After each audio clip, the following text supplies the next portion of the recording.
Welcome Hi. back. Let's take a look at the front pages of today's newspapers now. And in his first keynote speech since becoming Prime Minister, Sir Keir Starmer is set to say it will take 10 years to rebuild the country from the rubble and ruin left by the Conservatives.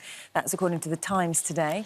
Daily Express says that the Shadow Home Secretary has accused Labour of betraying the British people by axing winter fuel payments.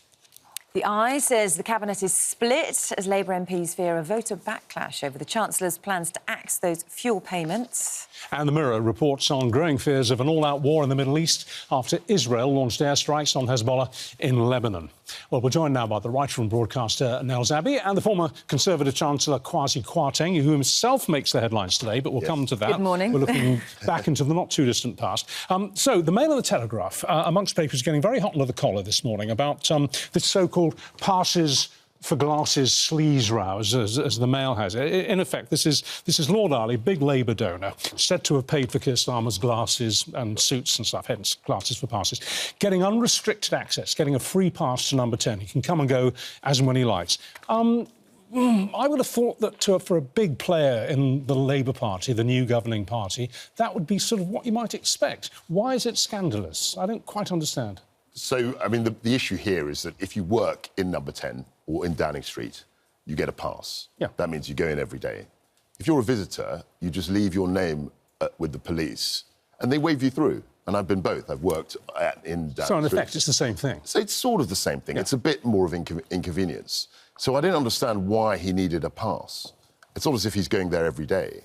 And if he is going there every day, that raises more questions about what is he doing, who is he seeing? And in the interest of transparency, it would be very interesting to hear, you know, what the justification for it was. Well, if he's Labour's biggest donor, presumably he's going to see how his money's being spent. No, but you can't simply, just because people give the party money, allow them to have access to a sensitive office space where things are confidential, where confidential conversations are happening. That's just a sort of pay-to-play, and that's wrong. Is it sleaze, though? I think it does veer on sleaze, because why would you give him a pass? Why does he need to have a pass? We've had donors. Status? We've had donors, and they don't. There was, you know, they get a seat in their Lords, as Lord Ali has got, but they don't get access to Number 10 and what's going on at the heart of government. What do you think, Nels? I don't think donors should get seats in the House of Lords either. I think that they should be... that this all stinks, left to me. Now, Lord Ali has a very, very great reputation in circles that I've personally moved in, also media sector, so on and so forth. Yeah. He's known to be a very, very charming and formidable gentleman. But nevertheless, it doesn't smell nice for the new government. That this should be an anti-sleaze government. We've gone through 14 years of significant sleaze, capped off with the fact that the people who were placing bets on the date of the election are not going to be charged by the police. And again, that further stinks. I would have thought that Starmer would be coming to the fore to say no, this stops right now. But it does, and Kwasi is of course right. If you're a donor, you're the party bagman.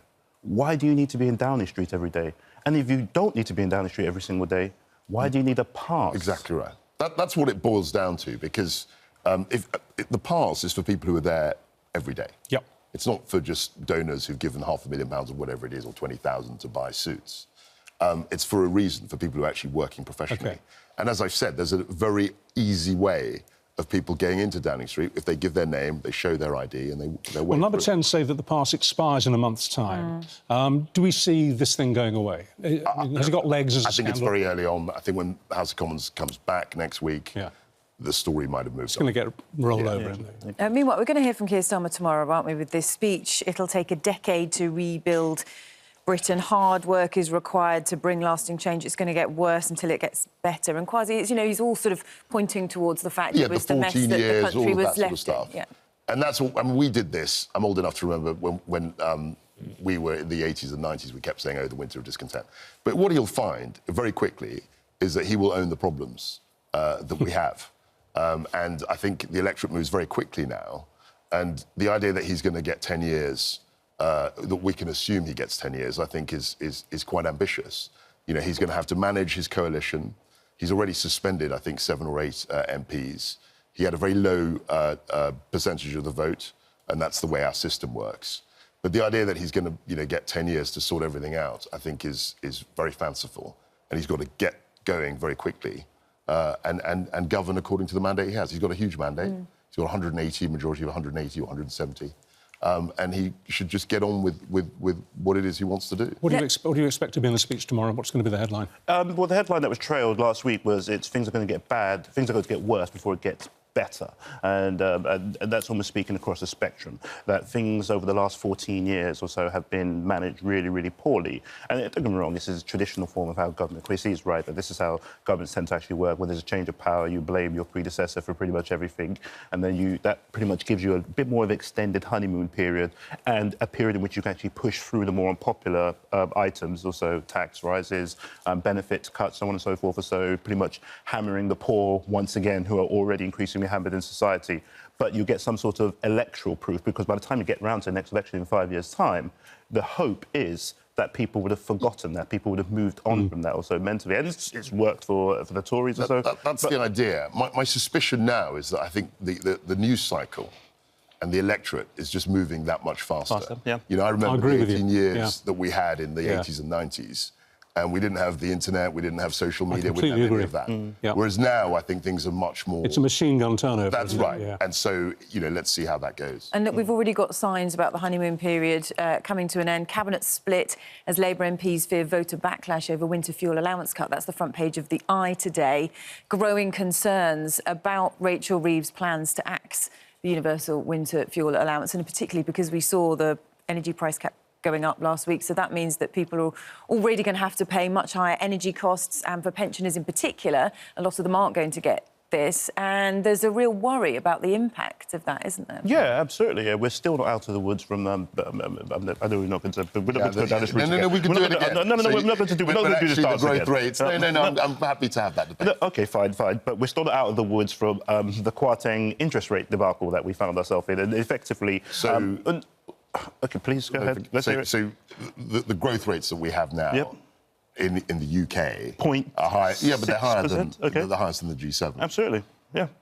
They're the highest in the G7 or so, but we still find ourselves pretty much... I mean, if you're actually actively looking at it, we've got a very, very young population who are increasingly looking abroad and actually to make sure that they're... And there's a reason why. It's not because you can put growth rates on a sheet of paper, and you'll have an amazing statistic there, essentially. But when people look at the fact that, look, their mortgage rates are significantly high, the nation seems to be pretty much clued up against them, they seem to have their futures are better elsewhere than the lovely stat that we have on paper. A lot of it's because they think taxes are going to rise, which the government have been saying. Can we bring it back to the winter fuel allowance cut? See, I don't know about you, but I smell a U-turn.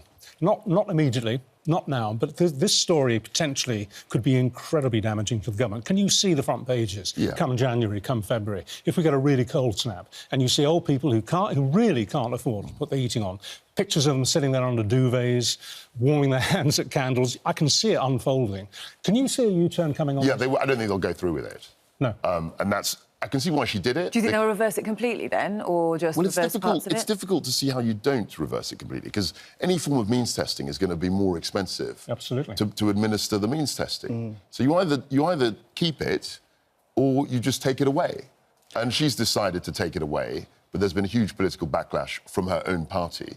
And we haven't really seen polls. There hasn't been polling, but I'm sure when the polling Do you know starts... what? When I go shopping, and people love to talk to me about the kind of things we discuss in this part of the programme, and the winter fuel allowance is the number one on their agenda, and they do not like the cut. They do not like the cut. Even people who aren't personally affected by it hate the cut. And I'm assuming you're also not personally affected by it. You're still a no, I'm not. dashing young man. No, in a good way. What I was going to say to you is that you are indeed. But I'm thinking also, too, that Rachel Reeves is proving to be quite tough, quite stubborn on these things. So the two-child benefit cap, for example, I thought there would be a U-turn on that. I thought that's, on a humanitarian basis, that's almost completely unacceptable. Voices as high up as Gordon Brown, for example, were saying that this is beyond the pale. But you were nodding when he was talking about a U-turn on this one. Do you think there will be a U-turn on the fuel allowance? Forgive me, I think there will be a U-turn, but my experience with U-turns is that you don't get any of the credit. So, because what happens is that people remember the policy and really hate you for the policy. And then when you U-turn, it's almost as if the people that hated the policy are going to say, oh, well, they're really nice anyway. You saved it. They just remember the fact that this is what you wanted to do. And Nels, it's going to be really hard for her, isn't it, though, at this stage of the job, to then turn around and say, I got it wrong. Very hard. It will be. Look, if there's any time to actually get these things wrong, now is the time to do it. So, and I personally think now's the time to do the unpopular stuff or so, but it's stuff that's deeply unpopular with me personally too, but now is the time where it could potentially be forgiven and forgotten. Because, again, the short-term memory span of all of us, working media, working everywhere else, is immensely short. This time next week, we probably won't be speaking about we'll be speaking about something entirely different. We forgot the two child benefits. So I think that it'll be a prime ministerial decision. I mean, I think if cabinet ministers are complaining, they will be complaining to the Prime Minister, and the Prime Minister will could bring in the Chancellor and say, we've got to reverse this. Right. And in that instance, she will have to front up the U-turn. I mean, I did that with the 45p rate when I tried to get rid of that. Yes, you did, yeah. So it'll be up to Keir Starmer, ultimately, to say yes or no to the policy. And then the Chancellor, will essentially have to do what he says. When we are talking about U-turns, unexpected things happening in politics, Kwasi, you yourself are featuring in the news, aren't you? Yes, I saw that. Once again, so it's in the Times 2 supplement, and it's the day that Liz sacked Kwasi, an exclusive extract from a book. So it's Anthony Seldon's book that's coming out, and he's spoken to you as part of it. But the headline here is, "Watch out, Kwasi, you're about to be sacked," a friend warned. And we'll just go through it, because according to Anthony Seldon's new book, reported in the Times, Liz Truss said to you, "You've got to go." She said, "I'm very sorry," to which you allegedly replied, "I know, I saw it on Steve Swinford's Twitter." That's referring to the Times political editor. Liz said, "I'm very sorry you saw it like that. You can come back in a year." You then asked, "Who replaces me?" Jeremy Hunt, she replies, and you said, "I'm very surprised." I mean, it's... It's pretty much accurate. I mean, that's my recollection. Yeah, I mean, I said that to him. And I was in America. I was in Washington. And I was told that I had to come back early. And I was thinking, half of my brain was thinking, I'm going to be sacked. And then the other half said, well, if she sacks me, then it's over. She'll have about 3 weeks. Yeah, that's what I thought. What was the flight like when you're covered with those situations? I slept very soundly, Can I ask you, well, something not mentioned in here also, one of the things that keeps coming up that I increasingly keep finding also, not mentioned in here right now, and I'd love to come back to you about one of the comments that's attributed to you here, is just thinking about your time as Chancellor and everything else. So that the funeral, the Queen's funeral, everybody wants to know, what made you giggle? What did you find so hilarious at the Queen's funeral? I'm not sure how relevant that is. No, but it's very relevant, because believe me, when I was on air with you last week, that was the one question so many people were asking me, and it seemed to be no answer. I remembered a remark she said to me that I thought was very funny, and I smiled at that. That's what people do smile at funerals. Yeah, because people actually make jokes at funerals. And also, as Chancellor of the Exchequer at the Queen's, at Her Majesty's Queen's funeral. So in that particular instance, we'd had a Zoom call on my birthday on the Privy Council, and she made some amusing remarks. And which you recall? Because you think about when someone's passing, it is a solemn moment, but you do also Can you reveal the remark?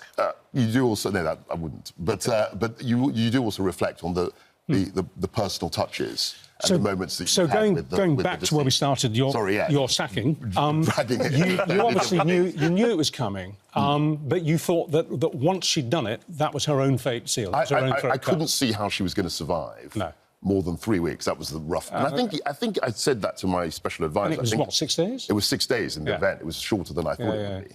So in this article, it says that you were part of her, and I quote, Kevlar body armour. Yes, all the phrase I now recognise. So and it's put in inverted commas, so you did not say that. I don't think I did, because I don't know what... I mean, I know what it is when people say it, but it's not part of my natural... It's not your type of... It's not your type of... Kevlar body... Yeah, sorry. Looking back on it now, who was to blame for that budget, you or her? I think we all took responsibility, and I've always been very careful to say, I was responsible, and the leader was responsible as well. And what do you make now of sort of how all of this happened then, and well, the as you were saying, are still the same. I mean, the whole issue with the winter fuel payment, the reason why Rachel Reeves has decided to get rid of it is to spend more money on public wages, public sector wages. You've always got to have a balancing act. And the fundamental problem is that if you don't grow the economy, you have to raise taxes even more to pay for public services. And you've got to have a growth plan. And that's, I still believe that. And I think that's more and more obvious as time goes by. How much do we think times have changed for young people in terms of what we allow them to do? I mean, I look back on my teenage years. When I was 14, I went on a 10-day cycling trip of the southeast of England with a friend of mine. We stayed at youth hostels, just the two of us, 14 years old. When I was 15, with the same guy, we hitchhiked all around the UK.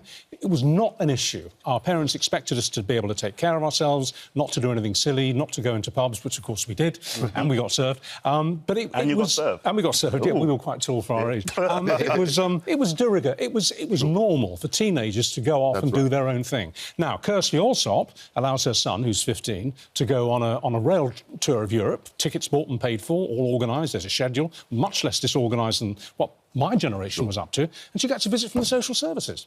Yeah, I mean, I think there's been a total change. I mean, I wouldn't say I'm quite as old as you, perhaps. I don't know. I'm 68, so okay, you're much older than you. I'm a bit younger. Yeah. But I remember, certainly in the 80s, you could cycle anywhere. Yeah. I used to use the tube as a sort of 10, 11-year-old. Yeah. No one thought anything of it. On your own? On my own. Yeah. Get a ticket, you know, and then you got to know the tube. You got to travel around on your own. And even, you know, flights, you had unaccompanied minors in those days. I was put on a flight to Lagos by myself when I was 11 years old.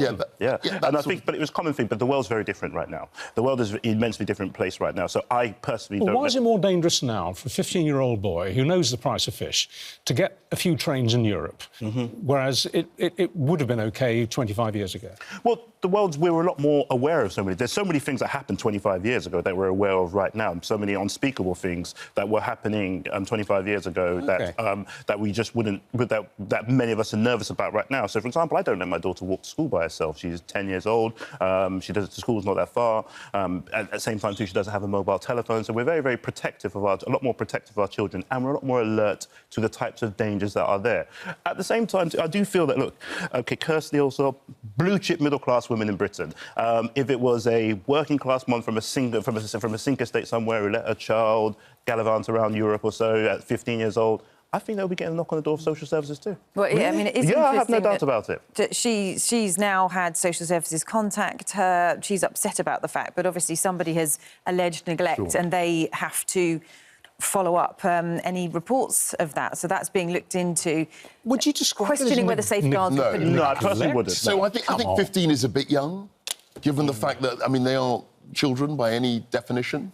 And it's not even... You're letting them go abroad. You're essentially... a lot of people start working at 16. He's 15. He's 15. I know, but he's just a few months away from being 16. So you got to... So you exercise your judgment. Yeah, that's right. But I think the fact that he was under 16... So, for example, we couldn't bring a 15-year-old along to this programme right here and leave them in the green room. It's just against policy right now across media industry. They would have to be escorted or supervised by an adult known to them on an ongoing basis. So turn around on that very basis to then let a 15-year-old pretty much go around Europe by themselves via trains, it's begging the same thing. So it's a very different world that we're living in. Because also, if, God forbid, anything had happened... Yes. You know, then that's when the authorities said, well, you know, why did they allow this to happen? OK, the parent, you know, she made her decision, but, you know, this is terrible. That's a perfectly fair point, but I would have thought the chances of something that you're, you know, sort of fantasising, not fantasising... Imagining happening, might have happened to him when he was 17. Sure. You know what I mean? But it could happen to anyone. It's so arbitrary. It is arbitrary, but all of these things are arbitrary. You know, there are rules about when you can buy alcohol, when you can smoke, when you can go into the army, when you can get married. All of them are arbitrary. But, you know, society has laws and has guidelines in place that we follow. So are we saying, then, that we think that Kirsty should chill her beans and just sort of suck it up, and that's the world we live in these days? I don't think any... I'll be surprised if anything further comes of it. I'll be really shocked if anything comes of it also. I think that, again, too, I must be very clear, there's a class protection element to it, too. Once again, I don't think that any person for the social service is going to think, yeah, so Kirsty also, we're going to take your child away from them, from you and put them in the home. They're begging to get sacked if that happened. And it wouldn't go further, it wouldn't pass their first manager.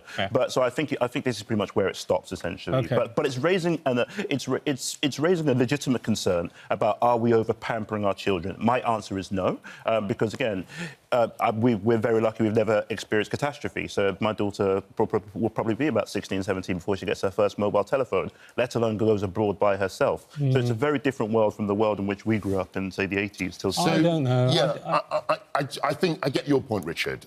And actually, she's a responsible parent, and she should be allowed to have choice and make her own judgments. But I think there are guys. I just think at 15, he was probably too young to go around Europe on his own. So what would you, if you were Home Secretary or something, you were in charge of social services? I wouldn't legislate. I wouldn't legislate for it. I wouldn't legislate for it. But what would you say? Would you? I would advise against it. I mean, there's a grey area, isn't there? You can have laws where people are punished when they don't follow this, and you can have guidelines and say, well, look, you know, this... Well, it's so subjective, isn't it? It is quite. I mean, again, when I look back at my generation and look at what I was doing as a teenager, I was a reporter by the time I was 16. I was on the local newspaper working full-time as a reporter, going out into the world. I couldn't have done that if I hadn't had an early taste of independence as a young teenager. You mentioned it earlier. So there were rules against serving kids in pubs in those days. Yes. And it was all discretionary. Yes. And as you said, you know, they took a look at you and thought, you must be about serve 18, a half. We'll give you... Yeah, exactly. And there's not... And again, there's a fine line, but I think it's right that people shouldn't be prosecuted every time there's an infringement. No. But I think we should have a debate, and personally, I think a 15-year-old today travelling around Europe, that's, you know, something I wouldn't recommend. Okay. Can I bring up something else that we're talking about today, which is about banning these zombie-style knives? Because, of course, you know, it's something that is taking children from us, isn't it? We're speaking to a mum later whose 16-year-old was sadly killed by one of these types of knives. They've got this amnesty where people can hand them in, can surrender them to try to get them off the streets, you know. But is this the right approach? Because there are those people saying, OK, well, the zombie knives themselves were banned, then they've had to widen it to zombie-style knives. You know, there's something at the heart of this, isn't there, that it's just banning one type of knife after another, but we're still not getting to the root cause of why kids are carrying knives and what's happening with that. Yeah, you're bang on the money. I think that's it. So if you get rid of the zombie knives, it'll be a different type of knife tomorrow. So, but at the root cause of it is knives. And at the root cause of that also are a series of different elements: mental health, poverty, sometimes involvement, or sometimes actual child abuse also, where young people are actually dragged into certain illicit trades, which we should probably be looking at how we actually govern those trades. For example, the drug trade has been a boom area for pretty much dragging in very, very young, vulnerable children who come from poor homes, and then they find themselves having to arm themselves effectively. So I'm very, I think the knife amnesty is great across the board or so, but I think we still are not dealing with the root causes, and I think we should need to look to places such as Glasgow who dealt with these things, and I think we need to bring in violence reduction experts such as Ben Lindsay of Power the Fight and Sace Holmes-Lewis of Mentivity. These are people who really are dealing with these issues on a day-to-day basis and really helping young people come out of these situations and making them very, very upstanding young men and women too. But I think what's healthy about the amnesty and about the legislation in general against zombie knives is it's de-fetishising these ghastly weapons. Yeah. I mean, we've shown pictures of them earlier in the bulletin. Some of these weapons they're deeply fetishistic, and I think it's absolutely right that we should ban them because because of the statement that they're making. But also, about I think the violence. amnesty makes sense because actually it's saying you're not going to get into trouble for having these things. No. You know, you've got a month to hand them in.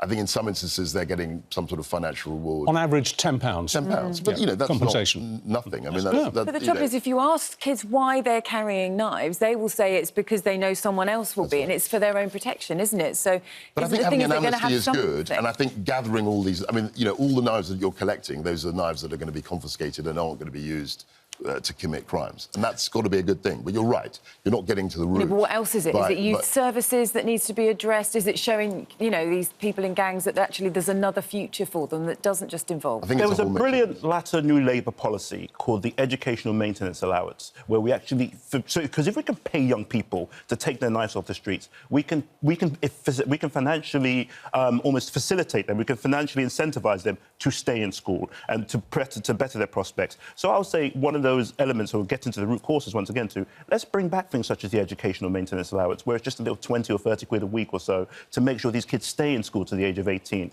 So that, because by the time you get to the age of 18 in school or so, you're almost going to keep going on that route to prosperity. You stay out of the hands of the people who would otherwise actually drag you into these illicit things. So again, we go back to the last 14 years, some of those cuts by spreadsheet are impacting us socially till this very day. So cuts continue to have consequences. Look, you've got to balance, obviously, public spending. So, obviously, any social problem, you can say, well, we need to spend more money doing X, Y and Z. But, frankly, you know, there isn't the money that the Chancellor... That's why the Chancellor's getting rid of winter fuel payments. I think there are more fundamental root causes. I think society as a whole has a lot of issues around young men, in particular.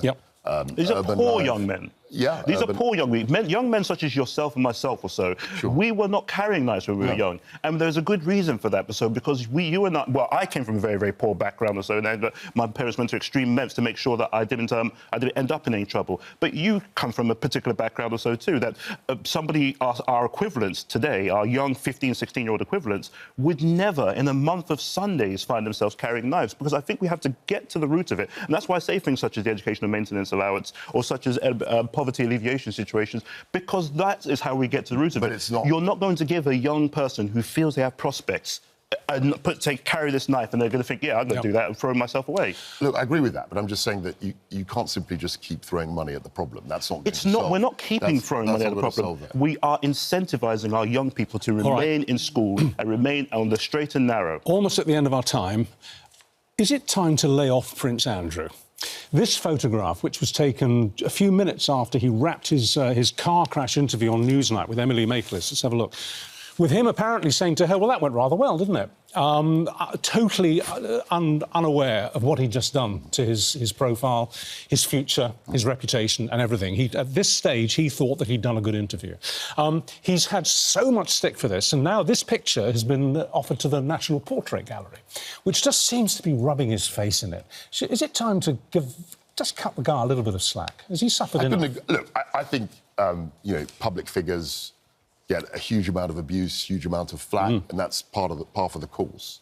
But I think in Prince Andrew's case, he's really hit rock bottom. Yeah. I mean, he's about to be evicted, we read, from his home. At Windsor, there's been a Netflix series now. Emily Maitlis has got her own programme on this. We've really flogged that to death. And I think, he's got a family. And he's a human being. I think you've got, we've done this. this. Isn't it, though, whilst there are still question marks, all of this is going to continue, isn't it? I think that my heart goes out to the people who were victims of the alleged crimes, also caught up the young women who were... And I'm not saying that... To the alleged crimes. I'm not saying... I'm saying that there were young women whose lives were blighted forever at the Epstein situation or so. So, look, I say that when it comes to Prince Andrew. So Prince Andrew is at the pinnacle of privilege. He's a prince. He's literally... You need to keep kicking him when he's down. But what I'm saying, you're very much down if Kwasi Kwarteng is actually feeling sorry for you. Yeah. But I must be very, very clear. You were waiting for that dig. Was it? You were a very good double act. He's very good. No. It was on every day last week, not a problem. And we're going to be a double act at the carnival later on today, too. But I'll be going down to the seaside. I'm dragging you to the carnival. But I must say that, look, he's a prince and he's somebody who's effectively been at the pinnacle of absolute privilege or so.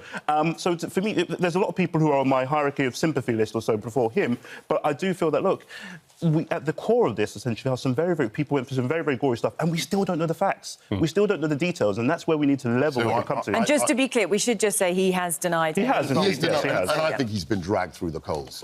I'll say one thing.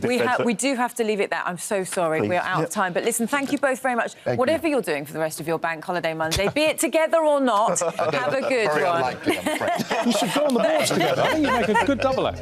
All right, guys, thank you. Now, still to come this morning, she didn't win the Traitors, but she was the real star.